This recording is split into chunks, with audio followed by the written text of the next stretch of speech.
गुरु ब्रह्मा महिमा अलेख शरणम। सत्य सनातन महिमा धर्म के प्रवर्तक श्रीमद् प्रबुद्ध नारायण महामहिमा महाप्रभु जी के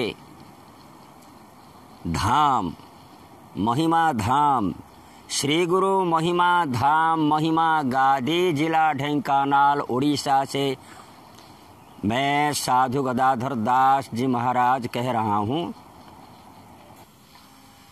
इस संसार के निर्माण के पहले यह पृथ्वी आप तेज वायु आकाश पंच महाभूत नहीं थे। ब्रह्मादि देवता लोग नहीं थे, ऋषि मुनि कोई भी नहीं थे, देवी माया दुर्गा भी नहीं थी। केवल एक ब्रह्म निराकार परम पुरुष सच्चिदानंद ब्रह्म ही थे। उन्होंने विचारा कि मैं एक से अनेक होऊंगा, ऐसी सृष्टि होगी, ऐसे पृथ्वी होगी, ऐसे जल होगा, ऐसे अग्नि होगी, ऐसी वायु, ऐसे आकाश, ऐसे प्राणी। अतः इन सब को विचार करने के पहले उन्होंने ऋक् साम यजु अथर्व चारों वेदों को निर्माण किया, षड्दर्शनों का निर्माण करवाया, 108 उपनिषद को भी रचना की और साधु संत को पहले उन्होंने निर्माण किया।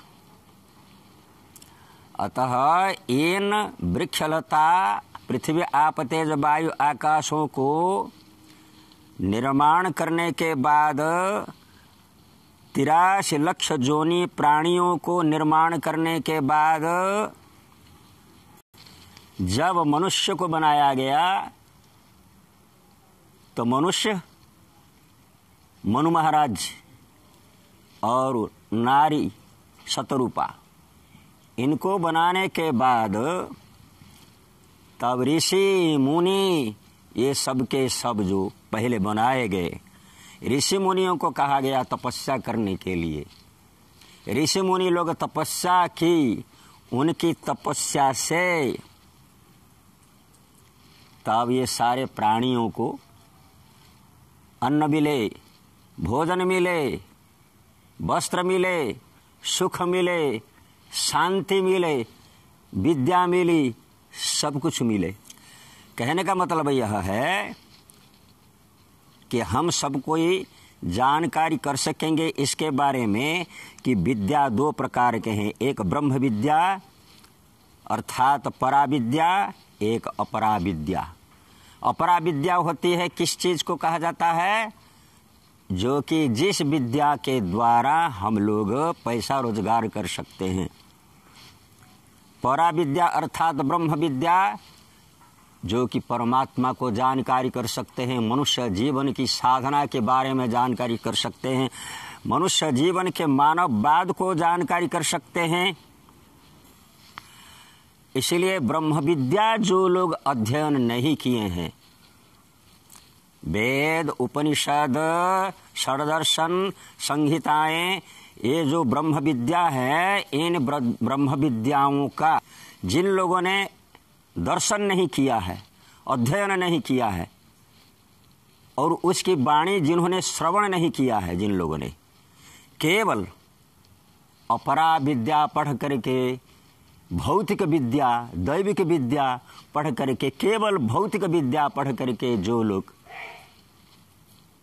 तो केवल इतना ही जानते हैं, खाना पीना मनुष्य इत्यादि इत्यादि, वो लोग साधु संतों के बारे में नहीं जानकारी कर पाएंगे, भारतीय दर्शन के बारे में नहीं जानकारी कर पाएंगे, अंधे की तरह रह जाएंगे।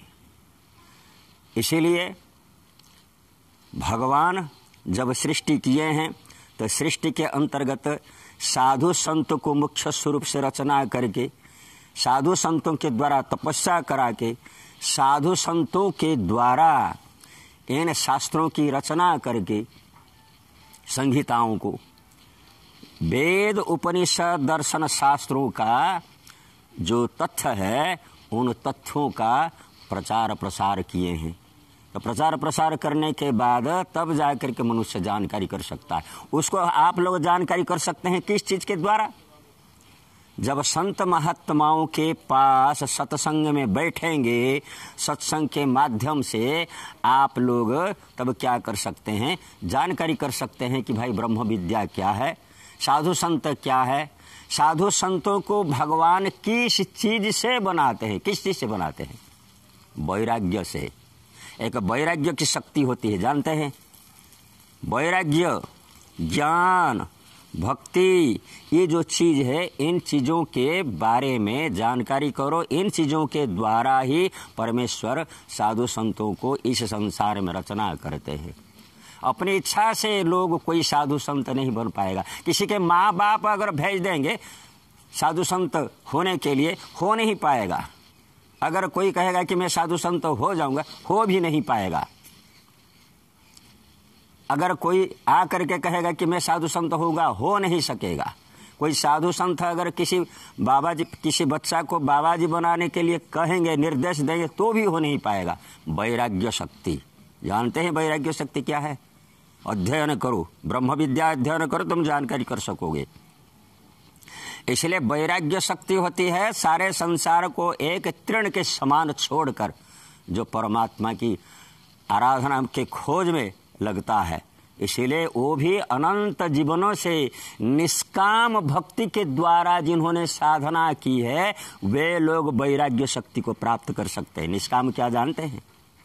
जान लो। निष्काम क्या है, सकाम क्या है, आराधना क्या है, शास्त्र क्या है, सुशास्त्र क्या है, वेदांत क्या है, दर्शन क्या है, वैराग्य क्या शक्ति है, ज्ञान की क्या शक्ति है, भक्ति की क्या शक्ति है, साधना की क्या शक्ति है। ये सब चीज़ के बारे में जानकारी करने के बाद तब आपको पता चलेगा कि कैसी वह साधना है जिसके द्वारा कि परमात्मा को वह साधना करके सारे संसार के सुख के लिए अपने सब कुछ तपस्या को परित्याग कर देता है, न्यौछावर कर देता है। इसीलिए ये आप लोगों को बतलाया जाता है। आप लोग अपने मन की इच्छा से कुछ भी नहीं कहिएगा बिना शास्त्र पढ़े हुए। अतः हे मानव समाज, धर्मशास्त्रों का अध्ययन कर लो, जानकारी कर लो, साधना कर लो, साधु संतों के बारे में जानकारी कर लो, पहचान लो, तब उनके पास बैठ करके कुछ शिक्षा को ग्रहण कर लोगे, ठीक रहेगा। मन की इच्छा से आप लोग कुछ भी इधर उधर कहना बड़ा अपराध है। गुरु ब्रह्मा महिमा अलेख शरणम, परम ब्रह्म महिमा अलेख शरणम, सच्चिदानंद ब्रह्म महिमा अलेख शरणम।